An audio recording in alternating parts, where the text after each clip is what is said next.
જો ભાઈ E0 માં is equal to B0 into C કિંમત મૂકતા 60 વોલ્ટ પર મીટર. હવે આપણું સમીકરણ શું? E is equal to E0 sin kx plus omega T. ચલો ભાઈ એમાં મૂકી દો E0 ની કિંમત એટલે 60 sin kx ની જગ્યાએ 0.5 ગુણ્યા 10 ની 3 into x plus omega ની જગ્યાએ 1.5 into 10 raised to 11 t volt પર મીટર. કઈ દિશામાં હશે? તો કે બી આપણને કઈ દિશામાં આપેલો છે? y અક્ષની દિશામાં. ધેટ મીન્સ વિદ્યુત ક્ષેત્ર x અક્ષની દિશામાં હોવું જોઈએ, કારણ કે i ક્રોસ j એટલે k કેરેટ થઈ જશે, એટલે આ x અક્ષની દિશામાં હોવો જોઈએ. ઓકે ભાઈ, આ હતી ચર્ચા 8.3. બોલો ભાઈ, ક્લિયર છો? 8.3 માં કોઈને પ્રોબ્લેમ? બોલો ભાઈ, ખ્યાલ આવે? ચલો 8.4 જોઈએ.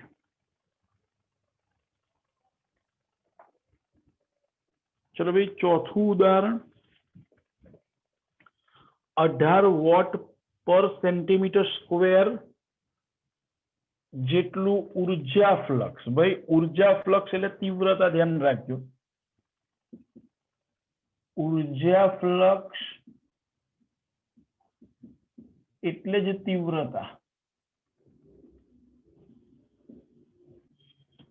એટલે કે કેપિટલ આઈ. એ તમને આપ્યું છે 18 વોટ પર સેન્ટીમીટર સ્ક્વેર.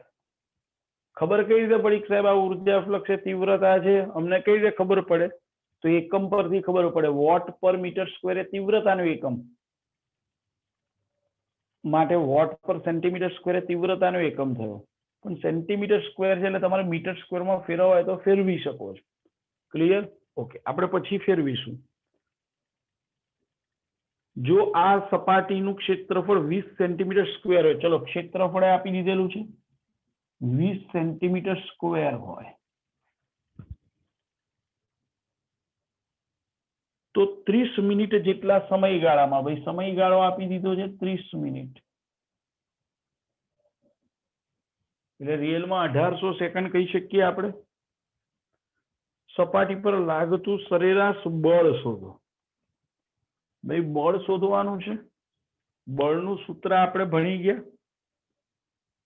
એના માટે પહેલા ઉર્જા જોઈશે. તો જુઓ, પહેલા ઉર્જા શોધતા શીખી લઈએ. તો આપણે હમણાં જ વાત થઈ હતી, તીવ્રતા બરોબર ઉર્જા ભાગ્યા ક્ષેત્રફળ સમયગાળો.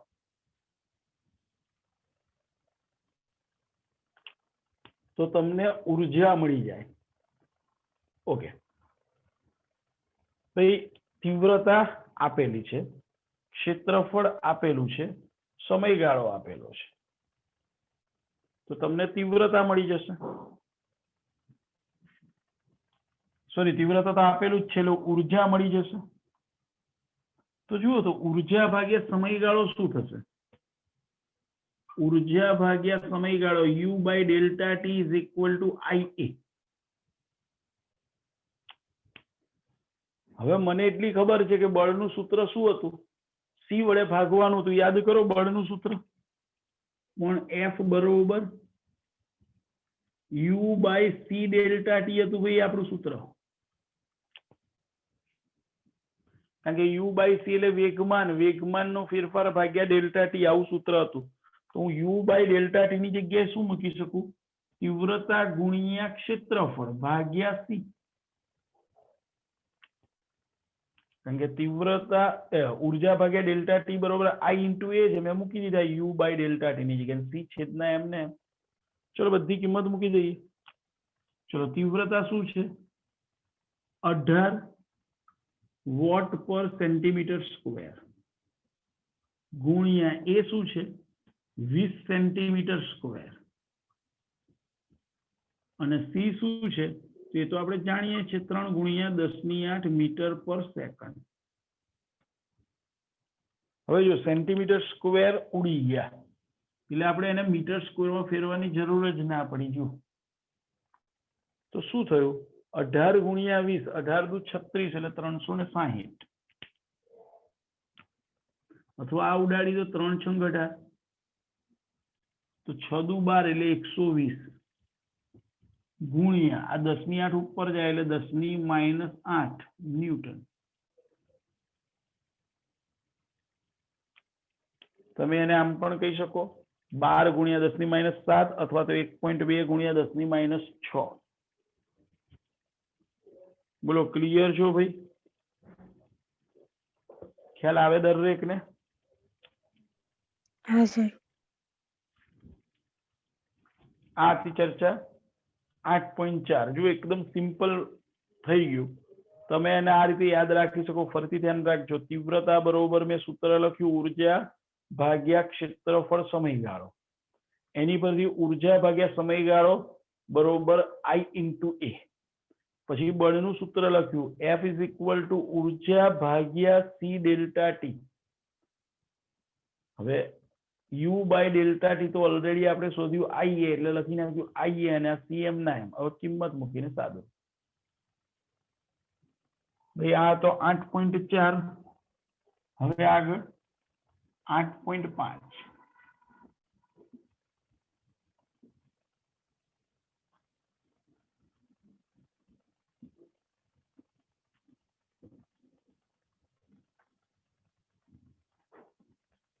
चलो भाई 8.5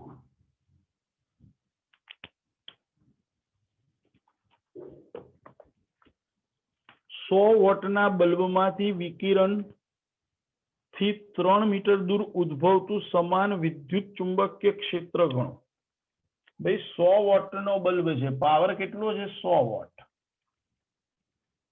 અને 3 મીટર દૂર એટલે બલ્બને જો તમે કેન્દ્ર પર ગણી લો તો 3 મીટર ત્રિજ્યા વાળી ગોળો વિચારો. દિવાલ આપણને કીધી છે 3 મીટર ત્રિજ્યા કે જેની પર વિકિરણ આપાત થઈ રહ્યા છે. ઓકે.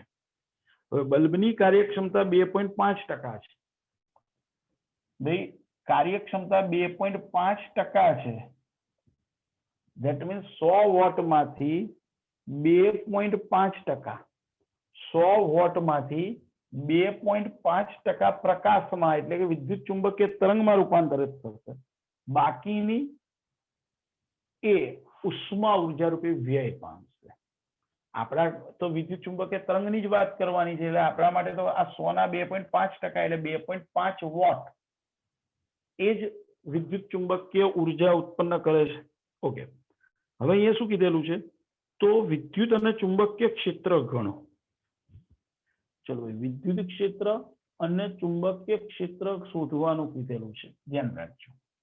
વિદ્યુત ક્ષેત્ર અને ચુંબકીય ક્ષેત્ર એટલે E અને B શોધવાનું છે. શરૂઆત કરીએ. જો ભાઈ પાવર છે અને આ R આપેલું છે એટલે જાણે કે આપણે આવું કહી શકીએ કે જો બલ્બને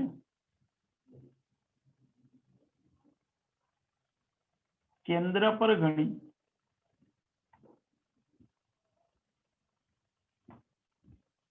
તો 3 મીટર ત્રિજ્યા વાળી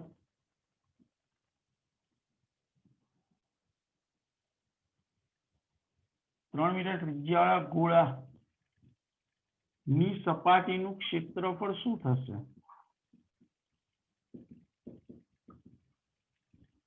તો આપણે જાણીએ ક્ષેત્રફળ બરોબર 4πr².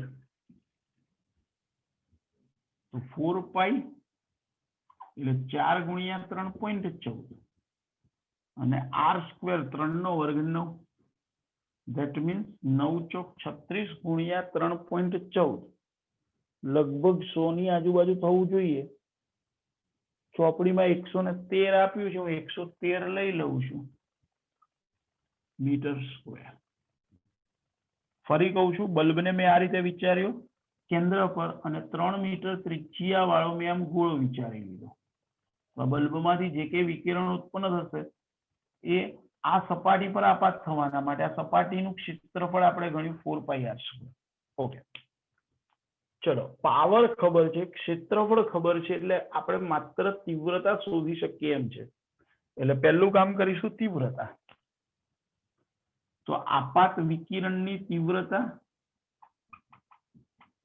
વિકિરણની તીવ્રતા I is equal to ભાઈ પાવર ભાગ્યા ક્ષેત્રફળ.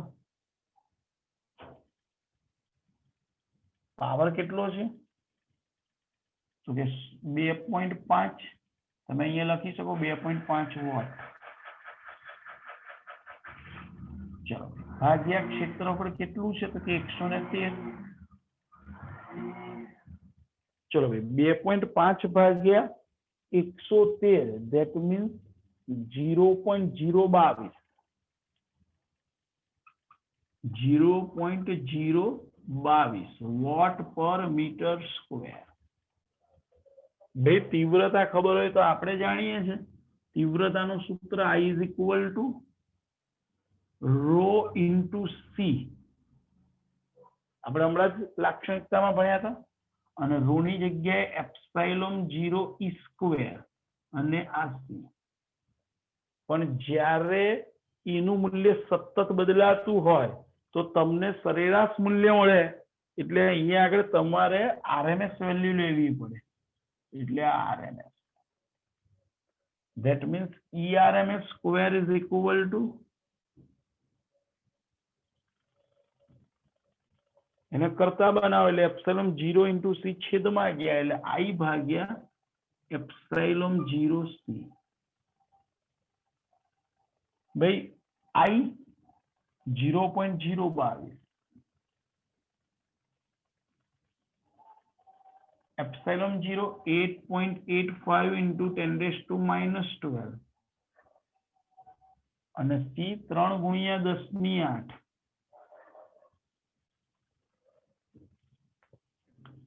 ચલો ભાઈ આનું સાદું રૂપ આપી દો 0.022 ભાગ્યા 8.25 અને ભાગ્યા 3 કેટલું થાય કહો મને.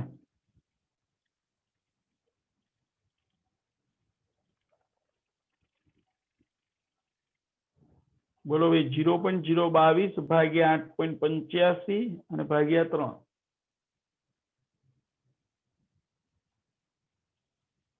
ચલો ભાઈ કેલ્સી 0.00082.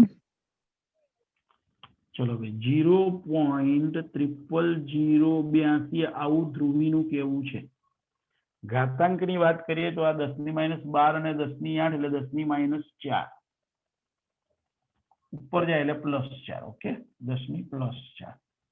ચલો ભાઈ આ તો ERMS સ્ક્વેર થયો માટે એનું વર્ગમૂળ લઈ લઈએ એટલે ERMS મળી જાય. તો ERMS બરોબર શું થશે? ચલો ભાઈ આનું વર્ગમૂળ કાઢી નાખો. 10⁻4 અંદર લઈ લઉં એટલે 8.2 નું વર્ગમૂળ કાઢી નાખો ને એટલે સીધું જ કિંમત આવી જાય. ચલો 8.2 નું વર્ગમૂળ.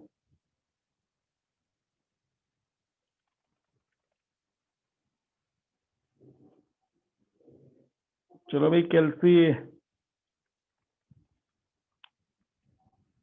8.2 નું વર્ગમૂળ શું થાય?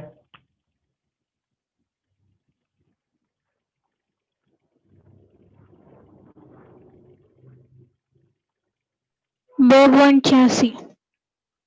2.86 એટલે મેં એપ્રોક્સિમેટલી લખી નાખ્યું 2.9 વોલ્ટ પર મીટર. પણ આ તો ERMS છે. આપણને તો વિદ્યુત ક્ષેત્ર કીધેલું છે એટલે એનું મૂલ્ય જોઈએ.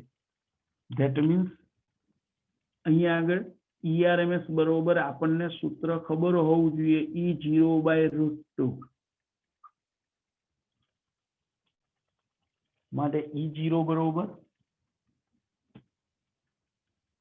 √2 into ERMS. ચલો ભાઈ √2 ની કિંમત આપણને ખબર છે 1.414 અને ERMS ની કિંમત આપણે શોધેલી છે.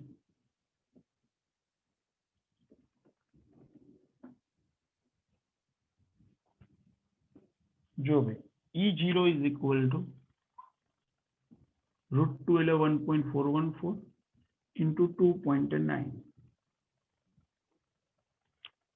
That means તમને E0 ની કિંમત મળી જશે approximately 4.07 વોલ્ટ પર મીટર.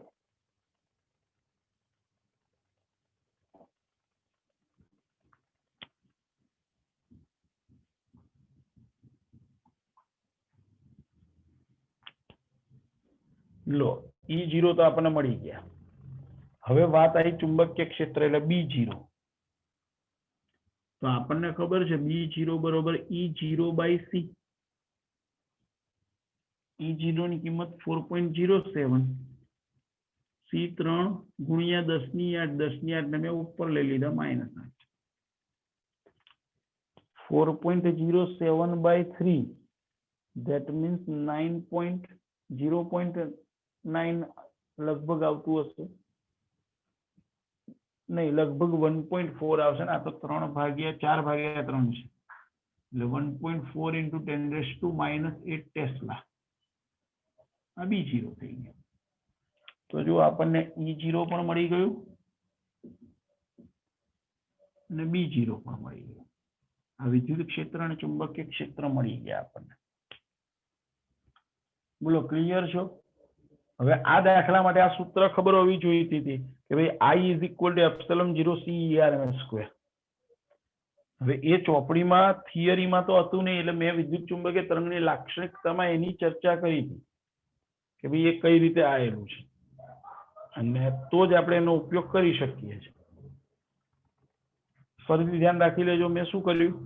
તીવ્રતા આપેલી હતી, સમયગાળો આપેલો હતો, ક્ષેત્રફળ આપેલું હતું. એટલે મેં સૂત્ર લખ્યું તીવ્રતા બરોબર ઉર્જા, એટલે કે રિયલમાં ઉર્જા ભાગ્યા ક્ષેત્રફળ સમય. એની પરથી ઉર્જા ભાગ્યા સમય માટે I × A. પછી મેં બળનું સૂત્ર લખ્યું. રિયલમાં બળનું સૂત્ર હતું વેગમાન ભાગ્યા સમયગાળો, પણ વેગમાન એટલે U/c હતું, એટલે U/c ડેલ્ટા ટી. પણ U/ડેલ્ટા ટી ની કિંમત આપણે શોધી I × A, અને આ છેદમાં c. બધી કિંમત મૂકી દીધી એટલે બળ તો મળી ગયો. સોરી, આ તો 8.4 હતો. ચલો 8.5 પર આવો. ઓકે, પાવર તમને આપેલો હતો 100 વોટ. એના 2.5% એની કાર્યક્ષમતા છે, એટલે 100 વોટમાંથી 2.5% એ વિદ્યુત ચુંબકીય તરંગ ઉત્પન્ન કરશે. એટલે અહીંયા આગળ 100 ના 2.5% એટલે 2.5 વોટ. ઓકે, બલ્બને કેન્દ્ર પર લઈને 3 મીટર અંતરે આપણે ચર્ચા કરવાની હતી, એટલે મેં બલ્બને કેન્દ્ર પર લઈને 3 મીટર ત્રિજ્યાવાળો ગોળો વિચારી લીધું, જેનું ક્ષેત્રફળ 4πr² સૂત્ર પરથી મેળવી લીધું. પછી મેં અહીંયા આગળ સ્પષ્ટતા કરી કે ભાઈ આપણી જોડે તીવ્રતા મળી શકે એમ છે. કેમ? પાવર છે અને ક્ષેત્રફળ છે, એટલે પાવર ભાગ્યા ક્ષેત્રફળ. ઓકે, તીવ્રતા મળી ગઈ. પછી તીવ્રતા પરથી સૂત્ર લખ્યું ρ × c. ρ ની જગ્યાએ ε0 E/rms². કેમ RMS લીધું? કારણ કે અહીંયા આગળ E ના અને B ના મૂલ્યો સતત બદલાય છે. આની પરથી E/rms ને કરતા બનાવીને E/rms ની કિંમત શોધી. પછી E0 બરોબર √2 E/rms મૂક્યું, એટલે E0 મળી ગયું. અને B0 શોધવા માટે B0 બરોબર E0/c લઈ લીધું. બોલો ભાઈ, ક્લિયર છો? દરેકને ખ્યાલ આવ્યો છે ભાઈ? સારો દાખલો હતો ભાઈ. દરેકને ખબર પડી જાય. બધા JEE નીટ માટેના કામના આ ચેપ્ટરના JEE નીટમાં જે પૂછાય ને એ આ જ પૂછાય, બધા આ જ ટાઈપના. એટલે જ મેં તમને કીધું લાક્ષણિકતા નહીં આવડે તો આના બધા જ દાખલા આવડે તમને. બોલો ભાઈ, બોલો. આમાં કોઈને હવે પ્રોબ્લેમ? ઓકે, ના સર. ચલો ભાઈ, તો ચેપ્ટર 8માં એના છેલ્લા ટોપિક તરફ જઈએ છે.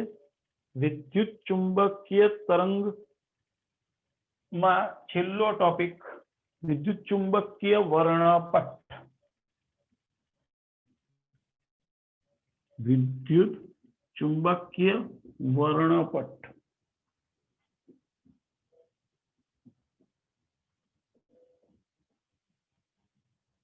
બે દાખલો જવા દઉં છું.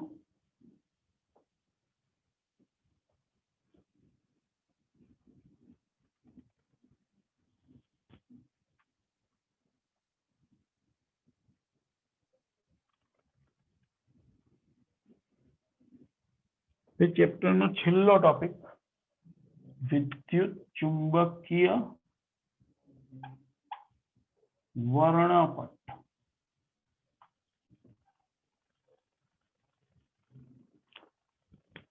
આપણે જાણીએ છીએ કે વિદ્યુત ચુંબકીય તરંગ એ સામાન્ય રીતે એનો સૌથી સારામાં સારો મોટામાં મોટો સ્ત્રોત છે સૂર્ય. પણ જરૂરી નથી કે માત્ર સૂર્યમાંથી જ વિદ્યુત ચુંબકીય તરંગ ઉત્પન્ન થાય. આપણા ઘરમાં રહેલા બલ્બ, ટ્યુબલાઇટ પણ વિદ્યુત ચુંબકીય તરંગ ઉત્પન્ન કરે. દરેકે દરેક પદાર્થની સપાટી પણ વિદ્યુત ચુંબકીય તરંગ ઉત્પન્ન કરે. અવકાશમાં રહેલા ગ્રહો, તારાઓ વગેરે પરથી પણ વિદ્યુત ચુંબકીય તરંગો ઉત્પન્ન થાય.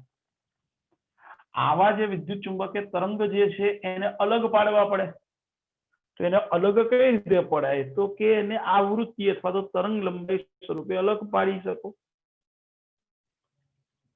તો વિદ્યુત ચુંબકીય તરંગોનું વર્ગીકરણ જો એની આવૃત્તિ કે તરંગ લંબાઈને આધારે કરો તો એને બોલાય વિદ્યુત ચુંબકીય વર્ણપટ. વિદ્યુત ચુંબકીય તરંગનું વર્ગીકરણ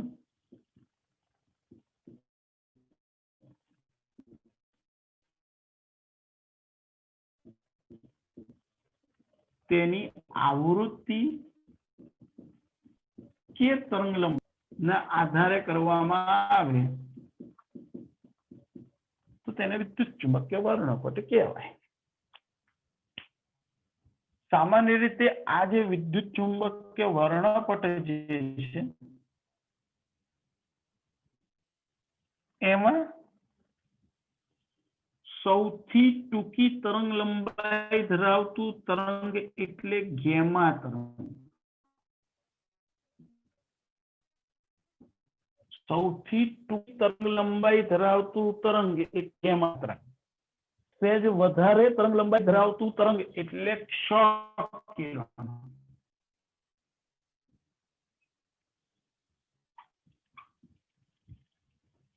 ભાઈ ક્ષ કિરણ કરતા વધારે મોટી તરંગ લંબાઈ ધરાવતું તરંગ એટલે અલ્ટ્રા વાયોલેટ, પારજાંબલી તરંગ. પારજાંબલી તરંગ, અલ્ટ્રા વાયોલેટ. એનાથી સહેજ વધુ તરંગ લંબાઈ ધરાવતો તરંગ એટલે આપણો દ્રશ્ય પ્રકાશ, કે જેને કારણે આપણે જોઈ શકીએ છીએ. જો આ વિભાગ ના હોય તો આપણે બધા જે વિસ્તારમાં દ્રશ્ય પ્રકાશના તરંગ તો એ વિસ્તાર સંપૂર્ણ આંધળા છે. ધ્યાન રાખ. દ્રશ્ય વધુ લંબાઈ ધરાવતા તરંગોને પારક તરંગો કહે છે. હીટ રેસ તરીકે પણ એને ઓળખવામાં આવે છે. એનાથી વધુ તરંગ લંબાઈ ધરાવતા તરંગો ધેટ મીન્સ માઇક્રો તરંગો, એને આપણે માઇક્રો તરંગ તરીકે લખીએ છીએ. જેને રિયલમાં ટૂંકી તરંગ લંબાઈ ધરાવતા રેડિયો તરંગ પણ કહે છે. અને એનાથી વધુ તરંગ લંબાઈ ધરાવતા તરંગો એટલે રેડિયો તરંગો. રેડિયો તરંગો બે પ્રકારના હોય, ટૂંકી તરંગ લંબાઈ, મોટી. આપણે જે વિદ્યુત ચુંબક વર્ણપટ જે છે એમાં જે હકીકત કહે છે એ આ પ્રમાણે છે.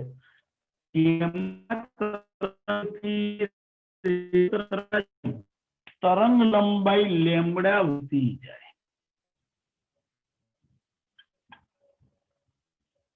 એકબીજાના વ્યસ્ત પ્રમાણમાં છે. ધેટ મીન્સ તમે એમ પણ કહી શકો કે આવૃત્તિ ઘટતી જાય.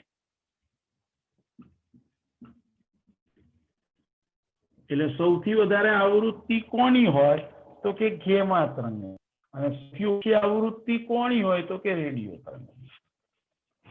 તરંગ લંબાઈની દ્રષ્ટિએ કહીએ તો સૌથી વધારે તરંગ લંબાઈ કોની હોય તો કે ગેમા તરંગ, અને સૌથી વધારે તરંગ લંબાઈ કોની હોય તો રેડિયો તરંગ, અને સૌથી ઓછી તરંગ લંબાઈ તો ગેમા. તમે તરંગ લંબાઈની દ્રષ્ટિએ યાદ રાખવાનું છે આ સૌથી ટૂંકી તરંગ લંબાઈ અથવા સૌથી વધુ આવૃત્તિ વાળા તરંગો એટલે ગેમા, અને સૌથી તરંગ ધરાવતા તરંગ અથવા ઓછી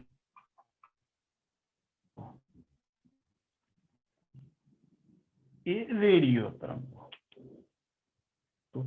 કોઈ બી વિદ્યુત ચુંબકીય તરંગો એ શૂન્ય અવકાશમાં હોય તો એ દરેકની ઝડપ સમાન c જેટલી 3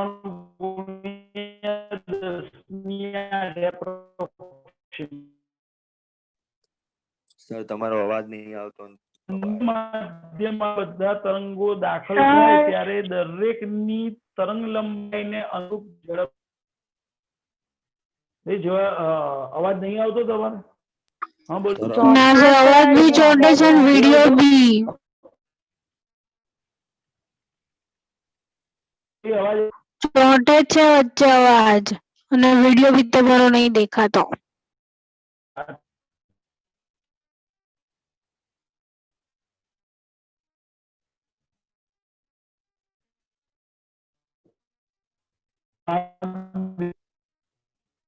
શું બોલે છે સર?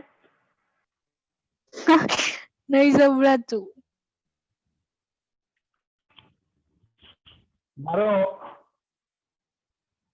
મારો અવાજ આવે છે?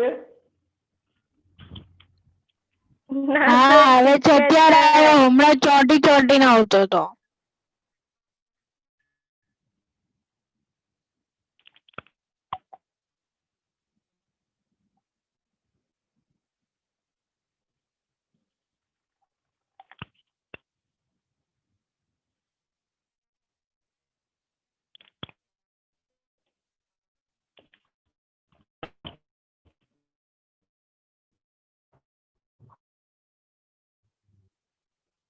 આવ્યો હવે? સર હવે આ ટોપિક કાલે રાખજો. ઓકે સારું, ચલો મળીએ નેક્સ્ટ લેક્ચરમાં.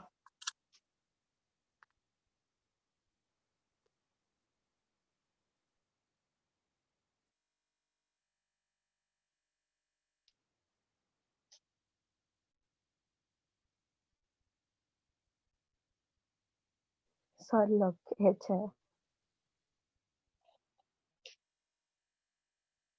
નેક્સ્ટ લેક્ચરમાં મળીએ.